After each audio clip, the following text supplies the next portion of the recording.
Assalamualaikum warahmatullahi wabarakatuh. Selamat pagi. Pada video kali ini kita akan membahas tentang pendahuluan atau pengantar untuk mata kuliah praktek CAD/CAM 2D. Hal yang akan kita bahas adalah mengenai ruang lingkup mata kuliah, tentang jenis-jenis cutting tool, perhitungan parameter pemotongan pada proses machining. Yang pertama ada istilah mengenai CAD. Jadi CAD adalah Computer Aided Design. CAD sendiri merupakan tahapan perancangan dari geometri sebuah produk menggunakan software. Terdapat beberapa informasi mengenai dimensi, kemudian ada toleransi, dan juga bagaimana bentuk 2D dan 3D dari sebuah produk. Kemudian istilah selanjutnya ada CAM atau Computer Aided Manufacturing.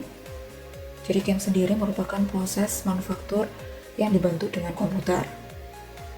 Pada proses ini akan dilakukan pembuatan program untuk produksi di mesin berdasarkan dari gambar CAD yang sudah dibuat. Output dari Computer Aided Manufacturing sendiri adalah NC program yang berisi kode-kode alfanumerik yang akan dibaca oleh mesin CNC. Pada proses CAM ada beberapa hal yang perlu diperhatikan, yaitu yang pertama ada menentukan jenis-jenis tool, kemudian strategi dari pemesinannya atau strategi toolpadnya, lalu cutting parameter, dan melakukan simulasi. Dan yang terakhir ada istilah CNC, yaitu Computer Numerical Control, di mana CNC sendiri itu adalah akan ada proses produksi yang dikendalikan oleh program atau kode-kode yang dihasilkan dari proses CAM. Ketiga hal tersebut saling berkaitan. Ya, dari pertama ada proses pemodelan, yaitu CAD, kemudian pembuatan program di proses CAM, dan yang terakhir adalah proses produksi atau proses machining menggunakan mesin CNC. Berikut adalah beberapa tahapan yang berkaitan dengan CAD/CAM. Yang pertama ada proses desain, kemudian pembuatan setup. Jadi pada proses pembuatan setup ini nanti ada penentuan ukuran raw material, kemudian cutting tool dan parameternya, serta koordinat dari proses kerja yang akan dilakukan. Kemudian selanjutnya adalah pemrograman toolpad. Jadi di sini akan menentukan strategi-strategi toolpad yang sesuai dengan produk atau komponen yang akan di machining. Dari pemrograman toolpad lalu dilakukan simulasi untuk melihat apakah program yang dibuat sudah sesuai atau belum. Lalu jika sudah sesuai maka dilanjutkan dengan post processing untuk menghasilkan NC program. Dari NC program ini nanti akan dimasukkan ke CNC, mesin CNC untuk dilakukan proses machining. Jadi nanti dalam mata kuliah ini kita akan membahas dari mulai proses desain hingga proses post processing untuk menghasilkan NC program. Untuk proses pemesinannya atau CNC machiningnya akan dibahas pada semester selanjutnya. Kemudian yang akan kita pokok bahasan selanjutnya adalah mengenai CNC tools atau cutting tool yang akan kita gunakan dalam proses end milling. Jadi ada beberapa jenis cutting tool. Jadi terdapat dua istilah untuk cutting tools, itu ada solid ya. Yang pertama ada solid dan ada indexable atau insert.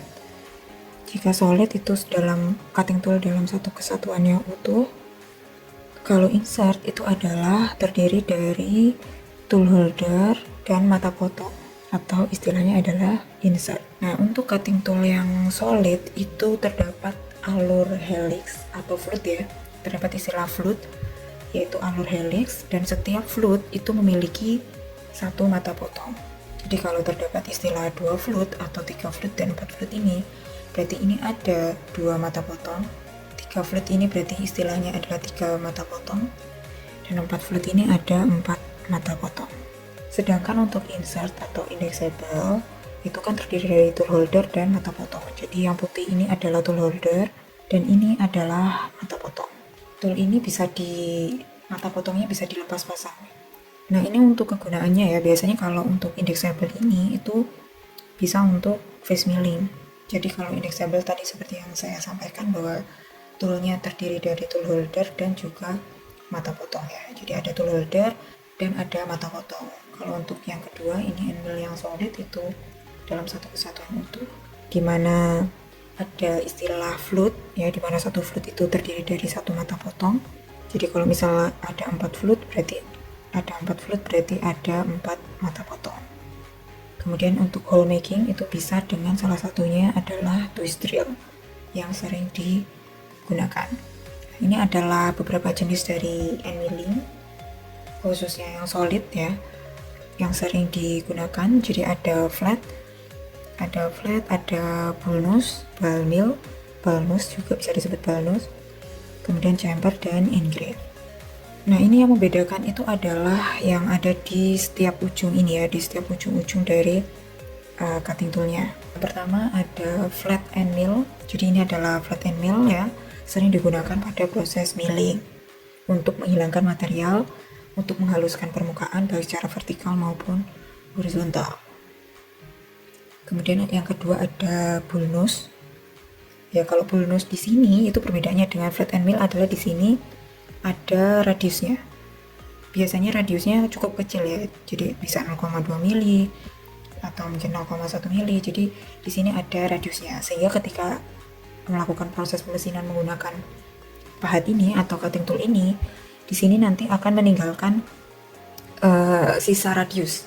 Jadi ada istilahnya ada internal fillet, karena dari cutting toolnya sendiri itu sudah ada radiusnya. Jadi ketika melakukan proses machining atau removing material, penghilangan material, nanti di dalamnya akan menyisakan internal fillet atau bentuk geometri yang ada radiusnya.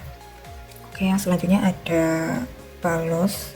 Jadi ball nose itu bentuknya seperti bola dan biasanya digunakan untuk bentuk-bentuk kompleks yang memiliki kontur 3D. Nah, biasanya ball nose and mill ini memang untuk proses-proses bentuk yang memiliki kontur dan kompleks, karena bentuknya ini dia tidak flat ya, jadi dia berbentuk seperti bola sehingga cocok untuk kontur-kontur 3D. Kemudian selanjutnya ada jumper. Jadi jumper itu cutting toolnya berbentuk V ya, biasanya ya untuk membentuk jumper pada sebuah produk. Dan selanjutnya yang terakhir ada engraving. Kalau engraving ini biasanya untuk membuat tulisan ataupun marking, itu bisa dengan menggunakan engrave. Selanjutnya ada indexable atau insert ya, seperti yang saya sampaikan tadi. Jadi ini memiliki tool holder dan mata potong yang terpisah, bisa dilepas pasang mata potongnya. Biasanya digunakan untuk face milling, di mana itu untuk meratakan permukaan, ataupun untuk solder milling ya, untuk machining di bagian sisi dari benda kerja. Kemudian ada cutting tool untuk pembuatan lubang, itu ada center spot drill ya, itu untuk membuat lubang awal ya biasanya. Kalau untuk ini ya, itu biasanya untuk membuat lubang awal, jadi untuk centering hole yang pertama, kemudian baru nanti biasanya dilakukan proses drillingnya menggunakan twist drill. Lalu selanjutnya ada tab, ini untuk membuat ulir ya, ulir pada sebuah lubang, dan ada rimmer. Rimmer sendiri itu fungsinya untuk finishing lubang agar diameternya presisi dan halus. Jadi ini untuk lubang-lubang yang memang punya spesifikasi khusus sehingga diperlukan proses rimmer untuk bisa presisi baik secara dimensi dan halus baik secara kualitas dari permukaan lubangnya. Nah, ini adalah ilustrasinya ya dari proses-proses hole making. Kemudian saya akan membahas tentang fundamental dari cutting tool. Itu sebenarnya yang pertama, untuk ke arah sana yang pertama akan saya bahas yaitu tentang machinability. Jadi machinability sendiri adalah kemudahan suatu material untuk dipotong atau dikerjakan pada proses machinan. Nah, hal-hal yang dilihat itu biasanya meliputi dari force atau gaya potong yang dihasilkan, gaya potong, kemudian ada daya, lalu kualitas permukaan, temperatur atau suhu, umur pahat, dan waktu pemesinan. Nah, hal ini memang sangat dipertimbangkan ya untuk menentukan strategi pemesinan yang tepat ya, untuk menghasilkan hal-hal yang sesuai gitu. Jadi harapannya itu kalau dalam proses mesinan itu, yang pertama adalah gaya potong dan dayanya itu cukup rendah sehingga hemat energi. Kemudian kalau gaya potong rendah itu berarti nanti bisa mengarah ke umur pahat ya, pahatnya akan umurnya lebih lama. Kemudian ada kualitas permukaan, itu kaitannya dengan kekasaran permukaan. Jadi diharapkan dalam proses mesinan nanti itu memiliki kualitas produknya itu baik ya, cukup baik, itu tidak reject. Kemudian temperatur itu kaitannya dengan suhu, jadi ketika pahat kontak dengan benda kerja atau material itu memiliki suhu yang rendah gitu, karena kaitannya nanti itu dengan umur pahat. Jadi kalau misal suhunya berlebihan ya, panasnya berlebihan, itu bisa dari pahatnya sendiri itu nanti umurnya tidak lama gitu. Kemudian ada tool life ya, yang sudah saya sampaikan tadi, bahwa tool life ini kaitannya dengan umur pahat. Dan ada juga machining time, jadi kaitannya adalah dari proses produksi itu sendiri. Jadi machiningnya tidak terlalu lama, namun juga bisa tetap menghasilkan produk yang berkualitas dan umur pahatnya juga cukup panjang. Selanjutnya ada beberapa parameter pemotongan yang digunakan pada proses mesinan ya. Yang pertama ada kecepatan potong atau cutting speed, kemudian ada kecepatan makan atau feed rate, dan kedalaman pemotongan atau depth of cut. Kecepatan potong cutting speed itu nanti erat kaitannya dengan putaran spindle atau spindle speed. Lalu kecepatan makan itu pemakanan atau feed rate, itu nanti erat kaitannya dengan gerak makan. Dan kedalaman pemotongan atau depth of cut itu ada dua ya, jadi ada aksial dan ada radial. Oke, yang pertama saya akan membahas tentang kecepatan potong atau cutting speed. Cutting speed merupakan kecepatan linear permukaan pahat pada saat menyentuh material benda kerja. Jadi cutting speed ini nanti adalah kecepatan linear permukaan pahat saat menyentuh benda kerja. Sedangkan putaran spindle adalah jumlah putaran dalam 1 menit. Jadi kalau RPM itu, kalau putaran spindle itu adalah putarannya, putaran pahatnya. Kalau VC atau cutting speed itu adalah ketika permukaan pahat ini menyentuh benda kerja atau material benda kerja. Gitu ya, itu secara analogi seperti itu. Dengan persamaan cutting speed atau kecepatan potong itu adalah P/dn per 1000. P ini adalah konstanta ya, nilainya tetap yaitu 3,14. Kemudian D ini adalah diameter pahat dan N ini adalah putaran dari spindle atau putaran pahat itu dalam RPM. Nah, jika ingin mencari nilai spindle speed ya berarti tinggal dikalikan silang ya. Jadi N adalah 1000 dikali VC per P dikali D. Kemudian selanjutnya ada kecepatan makan atau feed rate. Nah, feed rate sendiri persamaannya Fz dikali Z ya, Fz dikali Z dikali N. Fz di sini adalah feet per tooth atau FPT. Dimana untuk ilustrasinya ini ya, kalau feet per tooth itu adalah jarak pemakanan untuk setiap satu mata potong pahat. Jadi kalau feet per tooth atau FPT itu adalah jarak pemakanan untuk setiap satu mata potong pahat.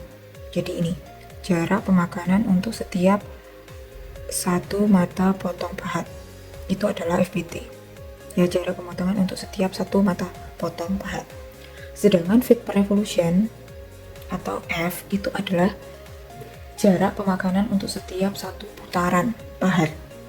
Kalau FPT untuk satu mata potong, kalau feet per revolution atau F itu untuk satu putaran. Sehingga ketika cutting tool itu memiliki 4 flute atau 4 mata potong, maka untuk feet per revolutionnya itu dikalikan jumlah giginya. Sehingga F itu FZ-nya per satu giginya dikali jumlah mata potongnya.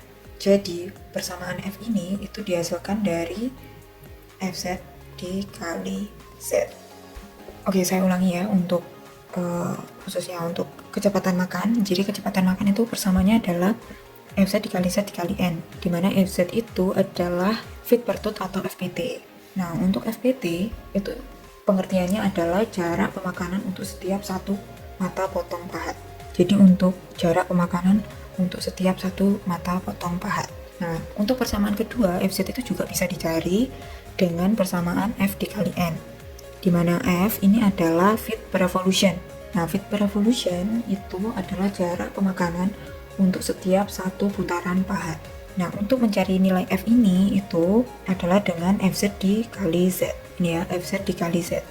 Jadi, kalau misal Fz untuk kecepatan makan ini, feed rate itu kan persamaannya Fz dikali Z dikali N. Nah, Fz dikali Z ini itu sebenarnya sama dengan feet per revolution. Nah, ini untuk rangkumannya ya. Jadi untuk rangkuman parameter pemotongan yang digunakan. Kemudian ini adalah ilustrasinya. Ya sedikit mengulang ya. Jadi kalau untuk RPM ini maksudnya adalah spindle speed. Kemudian feed rate ini adalah VF, kecepatan makanan, dan ini adalah depth of cut. Nah, untuk depth of cut sendiri itu ada dua istilah ya. Jadi ada yang aksial dan ada radial. Kalau untuk aksial itu kedalaman pemotongan secara vertikal. Ya, jadi ini untuk aksial. Kalau radial itu adalah secara horizontal. Nah, istilahnya kalau di CAM itu, kalau untuk aksial itu bisa disebut sebagai step down. Nah, untuk yang radial itu bisa disebut step over. Ini secara horizontal, ini secara vertikal. Jarak vertikal dan jarak horizontal ya. Jadi depth of cut itu ada dua untuk proses milling. Nah, penentuannya, oke. Nah, untuk radial depth of cut ya dan axial depth of cut, untuk radial depth of cut itu simbolnya adalah AE dan untuk axial depth of cut itu simbolnya adalah AB. Untuk pemahaman lebih lanjut, berikut ini adalah contoh soal untuk menentukan cutting parameter dari sebuah proses pemesinan. Untuk contoh soalnya adalah sebagai berikut. Sebuah proses pemesinan menggunakan mesin CNC milling dilakukan untuk memotong baja karbon sedang. Dalam proses tersebut digunakan end milling dengan diameter 12 mm dan jumlah flute sebanyak 4. Dengan kecepatan potong yang direkomendasikan adalah 60 meter per menit dan FPT yang digunakan adalah 0,15 mm per gigi. Berdasarkan kasus tersebut, maka tentukan spindle speed dan feed rate yang sesuai.